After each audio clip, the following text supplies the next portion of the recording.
ሲጨንቃችሁም መዝሙረ ዳዊት አንቡ፣ ደስ ሲላችሁም አንብቡ። እግዚአብሔር ደስ ሲለን እሱን ማስታወሳችንን ይፈትነናል። ሲከፋን አኩርፈን አለመውጣታችንን ይፈትነናል። የቅዱስ ዳዊት መዝሙር ደግሜ ነው የምነግራችሁ። አሁን ምናልባት እዚህ ቤተክርስቲያን ውስጥ ተመልሼ ብመጣና ባስተምር ሌላ ቀንም ስለ መዝሙረ ዳዊት ልናገር እችላለሁ። ቅዱስ ዮሐንስ አፈወርቅ ምን ይላል?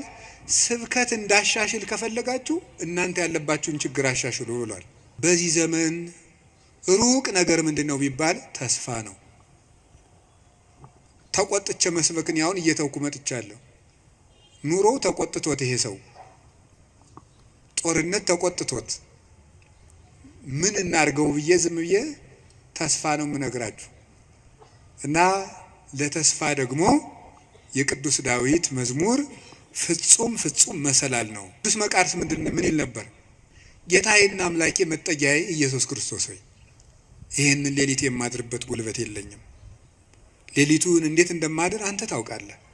አንተ ከኔ ጋር ሁን፣ በፈቃድህ አሳድረኝ ብሎ ይጸልይ ነበር። ስለዚህ የቅዱስ ዳዊትን መዝሙር ጸልያችሁ አንብባችሁ ተኙ።